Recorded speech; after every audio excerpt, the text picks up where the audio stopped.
Multilingual होने की वजह से हमें बहुत सारी चीज़ें इजीली समझ आती रहती हैं, क्योंकि हम पाकिस्तानी जो है ना वो पैदाइशी तौर पर मल्टीलिंगुअल है, यानी 1 2 3 4 एक से ज़्यादा ज़बानें हम समझते हैं।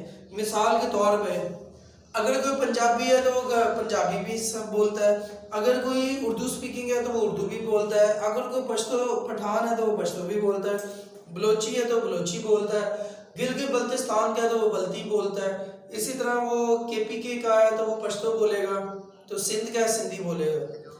तो हमारे यहाँ पे पैदाइशी तौर पे हम मल्टीलिंगुअल हो जाते हैं कि घर में कुछ लोगों की पंजाबी चलती है, स्कूल में जाते हैं तो उर्दू में पढ़ाया जाता है, पेपर हमारा इंग्लिश में आता है, तो हम उर्दू भी समझ लेते हैं, पंजाबी भी समझ लेते हैं और इंग्लिश भी समझ लेते हैं। और इसके अलावा अगर कोई दूसरे प्रोविंसेस से आए हो, दूसरे सूबों से आए हो, तो आपने नोट किया होगा कि वो सिंधी भी कोई समझ लेता है, तो इवन 3 से ज़्यादा जुबानें भी हमारे यहाँ पे लोग समझ रहे होते हैं।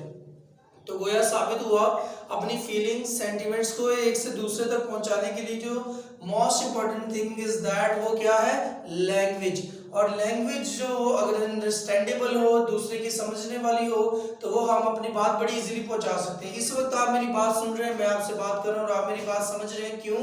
क्योंकि मैं इस वक्त उर्दू में बात कर रहा हूँ और आप सब लोग उर्दू को समझते हैं। ठीक है, तो गोया साबित हुआ कि इंग्लिश जो है ना, इंग्लिश उर्दू जो भी है, जो भी ज़बान है, हम उसके ज़रिए अपने बात एक दूसरे तक पहुंचा सकते हैं। याद होगा कि मैंने आपको मिसाल दी थी कि इस वक्त ये बिल्डिंग जिसमें हम मौजूद है, ये ऊपर छत जो है कंक्रीट की है, ठीक है, इसके नीचे ये ज़मीन जो है ये भी बड़ी मजबूत है, इसके ऊपर 1 2 3 4 4 फ्लोर्स है और ये सब हमारा वजन बर्दाश्त करे। क्यों? क्योंकि ये बेस स्ट्रॉन्ग है। तो गोया साबित हुआ कि जिस चीज की भी बेस स्ट्रॉन्ग होगी वो चीज कभी भी उसको कोई मसला पेश नहीं आएगा, वो पायदार होगी। तो जो इंग्लिश लैंग्वेज है ना, इंग्लिश लैंग्वेज, उसकी बेस है POS, यानी पार्ट्स ऑफ स्पीच।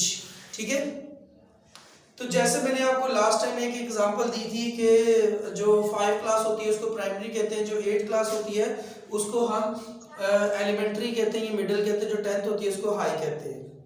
तो स्टूडेंट्स, जो आप लोगों ने आपने 5 क्लास की तो आप 8 में 8 की तो फिर आप मैट्रिक में चले गए, ये क्या है, एक ये स्टेप्स हैं। तो जो पार्ट्स ऑफ स्पीच है ना, इसके बारे में कहा जाता है कि ये है मिडल पास, यानी ये है 8। ठीक है, याद है? तो ये मिडल पास है क्योंकि ये 8 से ज्यादा है ही नहीं है। ये आपको अगर यहां तक भी याद ना रहे तो फिर नेक्स्ट पे हम चलते हैं, चाइनीज लैंग्वेज यूज करते हैं। याद आया कुछ चाइनीज लैंग्वेज के बारे में? और आइए अब आपको आपके बचपन में वापस लिए चलते हैं। आप में से बहुत सारे बच्चों को हम अपने बचपन में वापस लेके चलेंगे। कैसे? नून पे अलिफ वाओ, अलिफ पे काफ छोट, ये कितने लफ्ज बनेंगे? नून पे अलिफ वाओ, अलिफ पे काफ छोटी है। ये कितने हो गए? 1 2 3 4 5 6 7 8, 1 2 3 4 5 6 7 8। इसको ऐसे लिखेंगे तो NPAVAPCI,